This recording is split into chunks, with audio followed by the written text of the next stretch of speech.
Alright, so it is episode 51, and you know what I said I would do in episode 51? I said I would build a kelp farm because we need fuel. If we just come over here, you can see this super smelter is empty and has been empty for quite a long time here. And because I don't fancy spending the rest of my time on the world mining coal, I think we should go ahead and make some form of a fuel farm, and for that I'm going to make a kelp farm. Kelp farms are really good because you can automatically smelt them into dried kelp, which you can then craft into dried kelp blocks, and it's really good renewable fuel. Right, so I think we should probably find an area to build this. Nope, you're dying. Okay, we're installing that data pack. We're installing the data pack. It's official. Oh no.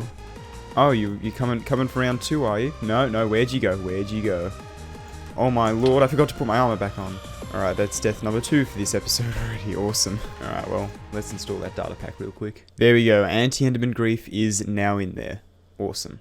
Right, so now that finally got out of the way, I think it's about time we go ahead and build this kelp farm and probably a super smelter as well. So I was thinking of doing it in this type of an area where we have just a little bit of a forest here, and then we can maybe make a clearing and do that. How far away is this little lake here? So I reckon we could definitely build it just in this little area here.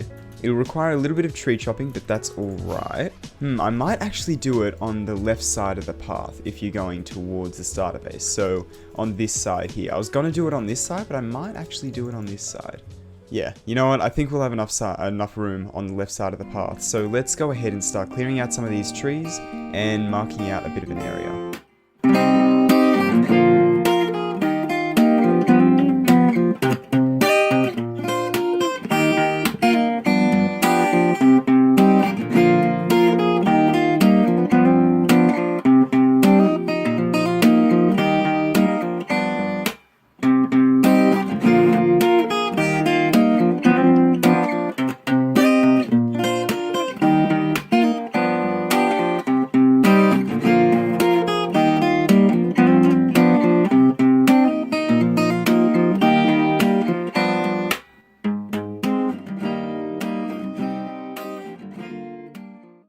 Alright, there we go. So we've gone ahead and cleared out this massive area, and it's big, and it's not very well terraformed. I mean, you look at this, and that definitely doesn't look natural. It's just a slice out of the environment, but I don't think I'm going to worry about that yet. I will probably just work on terraforming that afterwards. I'd also like to open up these rivers a little bit as well, like through here, to be able to, you know, so you can drive a boat through, I guess, because you can go all the way through here.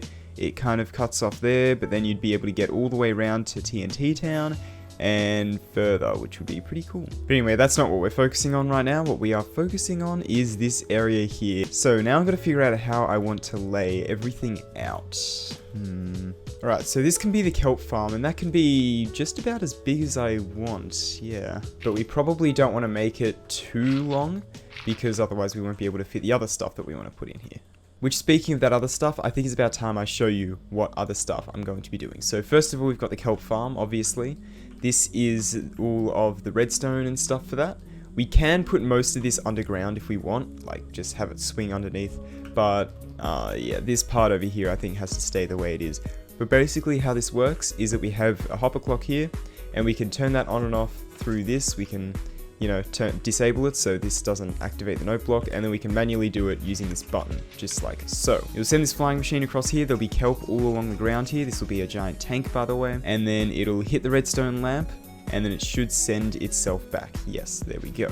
So I put these polished andesite blocks here because this is the kelp that it actually wouldn't harvest, which we can maybe just put some seagrass there or something, just so it still looks alright. Because I really didn't want to put this type of thing, and I think it would be a lot more efficient if we had this as a flat wall, so none of the items end up in there, like over on this side. So yeah, that's that, and the circuit for this is actually really nice and small and simple, and the way it works is that this redstone lamp is kind of bud powered, I guess, so whenever you update it, it'll turn off, and then the system will turn it back on, just like so. It's a really cool little design that I came up with, and I'm really happy with how it turned out. And it works off of a little, kind of a bug honestly, but if you redirect redstone away from a redstone lamp, the lamp won't actually realize it until you update it, that it should be unpowered, and this also works the other way around too. So yeah, you can kind of see that in action. This target block is redirecting the redstone, and when it goes off, you can see this turns into a cross for a second, powering it, and then this does the thing, and it just happens to pulse twice because, I don't know, compactness. So yeah, that's the harvesting. Then over here we have the super smelter, which the kelp will actually be going into. So basically the way this works is that you put kelp in here, and this is the least exciting part. It's just a minecart loading system. So as you can see, the minecart stays there, and while this hopper has stuff in it, it will go there, and while the hopper, if the minecart hopper is full, then it'll send it off on its way. So that's basically how that works, and then once that fills up, it'll go and evenly distribute it all across these smokers. But the interesting part about this design is the dried kelp blocks, as you can see. So the fuel is kind of cool how it works. So you chuck them in here, and then it'll actually go around until a hopper actually needs fuel. So you can see this hopper needs fuel, so it'll, yeah, just go around in a cycle, just to ensure that there's always a stack and one in each smoker. Then the items will kind of just continue to loop around here until they find somewhere that they need to go. Uh-oh, okay, crisis averted. I got a little bit confused there. I was like, why are they getting stuck? No, that's just because I had the hopper facing the wrong way. So yeah, we can just put all the dried kelp blocks in there, and yeah, that'll go around the system. And we can make this as long or as short as we like, depending on how much space we have, I guess. But probably the coolest part of this whole build, in my opinion, is this section over here. This is how we are actually storing things, and it looks confusing, but trust me, when I break it down, it won't be too confusing. So basically, the dried kelp goes in here, and this is a storage system and auto crafter all in one. Now, when I say auto crafter, it's not fully auto, I still have to craft it, but it puts all of the dried kelp on the ground in one spot really, really quickly. So how does it work? Basically, the dried kelp from the super smelter over there goes into this chest minecart here. Once this fills up, what's going to happen is it's going to get sent off, and it's going to sit down there. Why did that not work? Right, so the problem was literally this observer was down like this when it had to be up like that, and that's it. That's the only problem. So now that that's fixed, let's go ahead and actually test this system properly. So let's go ahead and test this once more. So if we chuck all of these in here, it's nearly full, and once it does become full, as you can see there, it should send the minecart off and then spawn a new minecart. There we go, and then it'll stay there. So now these can just continue to fill up. Let's just have 2 in the system there. So it'll store them in chest minecarts here, which the more we store, the more laggier it'll get, but this is only a temporary storage, because what happens is this is an auto crafter as well. So once we press the button here, it will actually start destroying the chest minecarts, which will output all of the dry kelp. It'll push them all down, and then we'll get all the items down here ready for crafting. Now, the only thing we end up losing with this system is arrows. So we're going to eventually run out of arrows, but honestly, that's not super common because the arrows don't get used a huge amount, only when we want to craft stuff. And so, yeah, it's not going to be a huge issue, especially considering I have infinity on my bow and on the boost bow as well, so I don't think we have to worry about that too much. But yeah, this is a system I came up with a couple days ago and ended up compacting, I think, yesterday, so yeah, it's as compact as I could get it. I could probably try to get it more compact. Honestly, I think this is pretty good. So this all fits inside of an 8x8 area internally, so we need to make room for that, and that, all in the same building. So I think I might leave 2 blocks on the outside for the pathway to go past. So from here, we're going to have 2 blocks for the externals of the building. Yeah, I think that's pretty safe. Right, so I've gone ahead and redone this a little bit. I had to reduce the kelp farm slightly, but here we go. I think this might be the layout that we go for. So over here, we have the kelp farm here, obviously, and this is the biggest surface area, obviously, because it's kind of the whole point of this. Over here we have the super smelter, which could go into the hill over here slightly, ever so slightly, and there's a chance we might have to curve this pathway around a little bit more, but that won't be too big of an issue, honestly. And over here we have the auto crafter, which is going to be primarily above us, because if we remember the design, that just happens to be right here. You can see most of it is above us just with this button here, which we can probably push back by a block. I think I probably want to do that. So yeah, I think that's how we are going to do the floor plan here. Now, I don't know whether I want to have, I don't know. Do I have the ugly side over here, or do I have the ugly side on that side over there? And by the ugly side, I of course mean this side here. I think I might go ahead and put the ugly side on this side, because The internals of this build, I'm going to try and focus on the externals a lot more than the internals of this build, and we're already going to see the furnaces along here, which will look pretty cool, and hopefully we can probably decorate that. Plus it'll be a little bit more practical because the button and lever for, you know, toggling the auto clock and manually pushing it will be a lot easier to access here. And plus it only accounts for the bottom layer, so maybe we can even dig it a little bit underground. Oh yeah, maybe I'll do that. So instead of having it all on the surface here, it'll go like 3 or 4 blocks underground, so that part will actually be under where we stand, and maybe we can have glass on the floor to see the redstone. That could work. Yeah, okay, so I think it might be time for digging project number 2 for today's episode, and that is to dig this down by a few blocks. Alright, so I've cleared this down by what looks like 4 blocks, but because this goes up an extra block, it's only 3 blocks. But we've run into a bit of an issue, and that is the fact that this little pipe goes through here. So if you don't know what this goes all the way over to the starter base, and is actually what is responsible for carrying all the items from this barrel here, these barrels. Unless we want to make it only 3 blocks down, because I could technically make the floor at this level here without causing any issues with that. The flying machine would have to be at this height, meaning the top furnaces would have to be up here, or the top immovable objects rather. So that means that the floor would have to be made out of immovable objects in here, which is definitely possible. I don't think it would look super out of place, it would just be a normal floor pattern, so yeah. So I'm going to go ahead and build the floor at this level here. Alright, so I've filled in the rest of the floor here, and I've also cleared out a little bit of an area behind here. So I'm going to go ahead and place in these furnaces probably facing this way, so that you can't see the furnace part actually pointing outwards. And just like that, I've used over half a stack just doing those 2 strips. Although if this is 20 blocks wide, it should have used 40 exactly. Uh-oh, I miscalculated. This is meant to be 20 blocks wide, but it's only 18 blocks wide. Alright, time to expand it by 2 on this side then, it looks like. Alright, and the hole has been extended, so now that is done. Now I hope that doesn't interfere with any of this. Yeah, that's the internal, so this shouldn't interfere. And yeah, so we're going to have glass coming up here, so we'll still be able to see the kelp nice and clear, which will be good. And then we can even hide the redstone over on this side underground as well, which will be really awesome. Alright, so I'm starting to go into the realm where I need to do a little bit of decorative building, so I think I'm going to hop into a creative world to try and come up with some form of a design, some form of a block palette at least, that we can build this with. I'll start with the obvious 3 that we have actually already used here. This is going to be difficult, but I think I want to try and incorporate crimson stem. I feel like it could work. I just built this small little test bit here, and I feel like the colors could work together if we use it well. Which would work really well because crimson stem, the stripped crimson stem, means we have a pillar block. We've also got the planks, which means we have the slabs, stairs, and we even have doors and trapdoors to work with if we need. So that'll open a lot of doors in terms of building. And that's a nice looking trapdoor as well. We could definitely use that as well as this door, I reckon. Alright, so I think this is a pretty good block palette. The only thing I've added is a redstone lamp here because we needed some form of a light source. And I might even go ahead and use end rods as well. But that's a big maybe. I'm going to have to gather a lot of these crimson blocks. Yeah, I'm going to have to chop down a lot of these crimson trees, I think. So I think I'm going to go ahead and just fly away. I'll go decently far away and mine out a whole bunch of these trees. Uh-oh.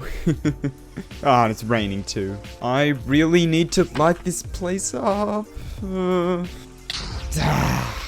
Alright, so I've gone ahead and gathered about 5 stacks of this stuff here. This stuff is such a pain to gather. I mean, as you probably saw, I ended up dying during that, and yeah, it's just a bit of a pain. Anyway, so yeah, I'm gonna head back and probably make a start on actually building the place. Alright, so I've gone ahead and added a little bit of a trim going along the side here, and what I think I'm going to do next is I'm going to alternate between some of these blocks in here. So mostly stone brick, a little bit of polished andesite, and a tiny bit of chiseled stone brick. So let's see how that turns out. It's really kind of strange and kind of odd, but I really actually kind of like it. So I really like these little bits of circle stone, so I might add a few more of those in there. Yeah, I don't know, it just adds a whole lot to it, I reckon, and because this is going to be all underwater as well, I feel like it just, I don't know, it just adds to that theme a little bit. I don't know. I like it, alright? I like it. Anyway, from here, I think I'm going to go ahead and start construction on the actual redstone for the machine, so I'll start on the flying machine here, and then probably work my way over to the area over there and the hopper block. Right, so I've gone ahead and constructed the flying machine as well as put where the return station needs to be and also the other return station over here. So now I think the next thing I'm going to do is just really quickly build the return station over here. I might have to redesign it though, so it's all under the ground, but that shouldn't be too difficult, I don't think.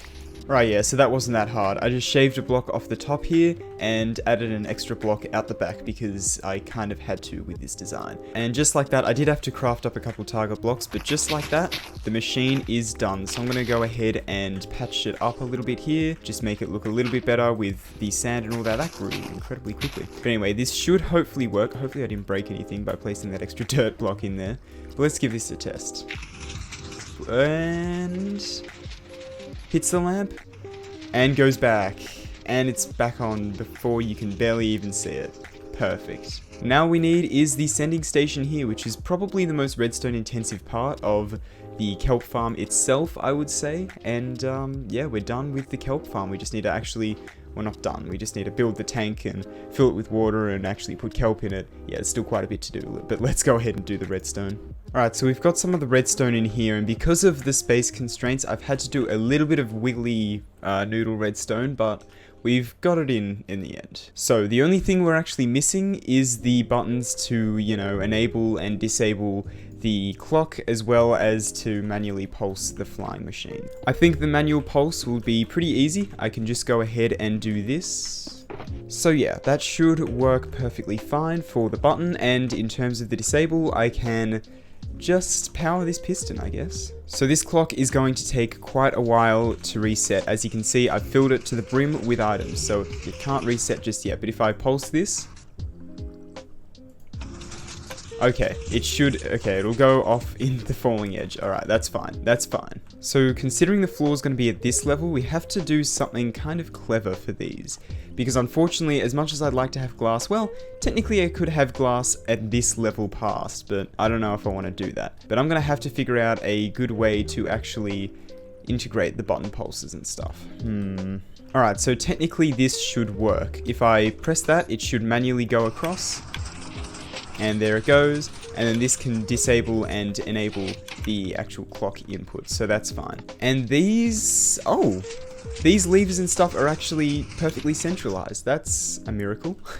Alright, so now I'm going to grab a whole bunch more furnaces, because I don't really want to use droppers for these. I'm going to grab a bunch of furnaces and finish this floor off here. Alright, so I've gone ahead and put in all the furnaces here, and I also went ahead and waterproofed everything. So if we press this button, we should see the flying machine go across, and we've got a perfect flying machine shaped hole for it to go into here. So that works as kind of a double-edged sword. It also it waterproofs it, but also provides a little bit more decoration. So I think I'm going to quickly, before it gets back, yes, okay, I just about managed it. Okay, no, we're good. So yeah, you can see it's totally waterproof. There's no redstone being exposed because this is going to be filled with water, remember? And I think the next step is just to get a whole bunch of glass and build it up quite a few layers. I'm probably going to do at least 5 layers of glass. Actually, no, probably more like 10, so that we can have some room for water streams up the top as well, because water streams are going to go across and carry the items all the way to the side where they're going to fall down, or maybe it'll be to this side. It'll fall down into some hoppers, into the super smelter, into the storage / auto crafting area. So while we wait, I should probably explain. My original idea of this place was to have one massive like warehouse type thing, so to have everything contained within one building. However, it's a bit of an odd shape, so that might be a little bit difficult to do. Still possible, for sure, but it's just, I don't know, it's a bit too weird of a shape, so I think I might just separate it into a couple bits. So we'll have the tank there, which will come out a few blocks, and that'll be just mostly glass on the top with maybe a couple other bits going. I've got a couple ideas for that, and then maybe have a separate little build for that, and a separate little build for this. And we can always move this around, which I'm kind of planning on doing. I think I might get rid of this for now, and we can move it around according to how the other builds go, I guess. I apologize for the ultra loud game sounds. I don't know what's going on with that. Anyway, and boom. Look at that. This is starting to look really cool. So I've got the tank going up. I really like the color of these crimson stems. If you actually like end up using them somewhere, they can look really, really nice. So I think it's mainly, this build is going to be mainly just crimson along with some of the grey stony blocks. But yeah, I really like this. So for the roof, I could do just a flat roof, but I think I want to make it arch slightly, just maybe by 1 or 2 blocks, just kind of go up around like that. I think that could be really cool. Yeah, okay, so this is kind of what I'm thinking. I just went ahead and built this up here, and yeah, I think that's a pretty decent shape, so I might have that just go all the way across here. Alright, so I decided to extend this tank up by just a little bit, just so that there's a little bit more room for the kelp to grow, just in case, because if it grows too high, it'll actually mess up the water streams up above that I'm going to have. But anyway, I also went ahead and did a bit of a different design here. So you can see the design up here, we've got some trapdoors with some stony blocks behind them, and if we come round to here, I haven't actually looked at this from a distance, but yeah, that looks alright. So we got some stony blocks up there as well. And then that roof will start to arch over just like you saw, but with the stony blocks up top instead of the glass. And hopefully that'll just help it look a little bit better, and it'll help us implement these hoppers over here. So I decided to make the collection system over this side with the hoppers because, well, basically we can't have any kelp growing on this area here and on a couple other ones as well. So basically, no items should be going up there, even though there probably will be. No items should, so they'll all go over into the hoppers up there. So there's a good chance we'll lose a few of the items, but honestly, I'm not too worried about that. I think that'll be perfectly fine. So yeah, now I think what I'm going to do is I'm just going to have this glass go all the way around the top so it looks like one big piece of glass. I think that could be cool, and kind of figure out a way to do the water streams up here.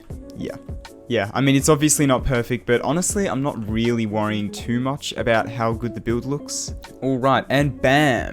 Yeah, there we go. So we've gotten a lot more of this thing done, and there's a lot of mobs down there. Oh well, basically what I'm going to do now is I'm going to start flooding this, I guess. So we're going to start placing in some water buckets here, and these are basically going to be responsible for pushing all the kelp items, because the kelp's going to float up through the water and it's going to float to the top and then get pushed along into these hoppers here, and that's basically how the farm is going to work.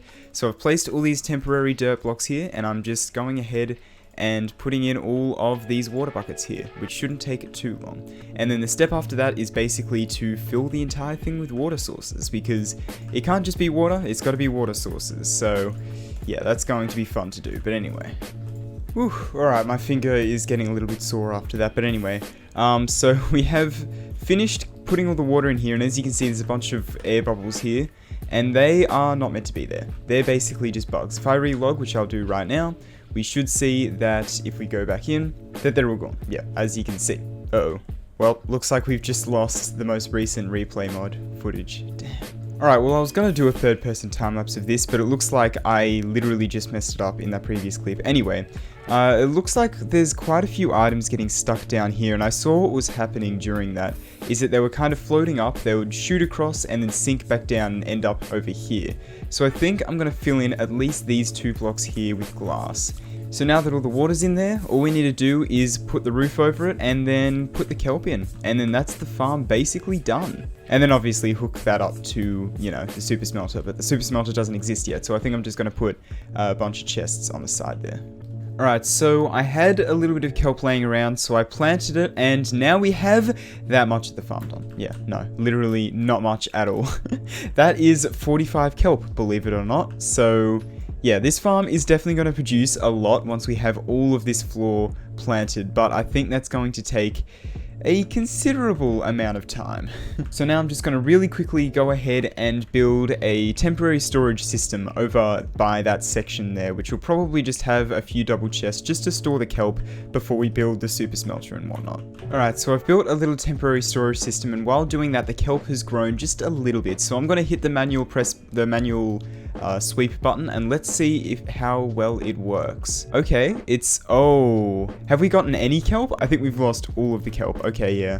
Right, now it's going to pay me to do this a little bit. I don't want to do it, but I'm going to have to make this full wall glass, I think. I really didn't think it would be that much of an issue, but it seems to be a pretty big issue because we've lost all of the kelp to this area over here. So I think I'm going to start from down here, and I'm going to build this all the way up. Alright, so I've gone ahead and put in that full glass layer there, and honestly, it's not too bad. So let's give it a bit of a test flick here. Once again, we don't have a huge amount of kelp there, but let's give it a go. So it's shot it across. has any of it made it underneath? No. Okay, that's good. So yeah, it looks like the kelp is actually making its way up. And before we go, yeah, there was no kelp that made its way in before.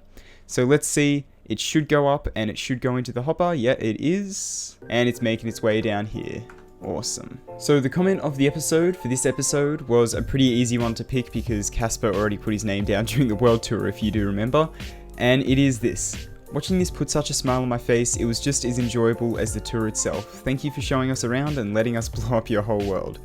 Superb video. Thank you for that comment, that was really nice. And yeah, it was a lot of fun. I really enjoyed the tour, personally. It was a lot of fun, and it's something that I had kind of wanted to do ever since I started this world, honestly. It was one of the main inspirations, actually, watching tours like that, because a little while back, I think it was Exuma, Scar, and Cubfan, that was the other person. Exuma, Scar, and Cubfan all did tours of their single player worlds from, you know, all their old single player worlds with each other, and I thought that was super awesome. I really loved that. I love watching it, and I love seeing what they built in their worlds, and I was like, man, I want to have a world like that where I can just have it going for a long time, all that kind of stuff.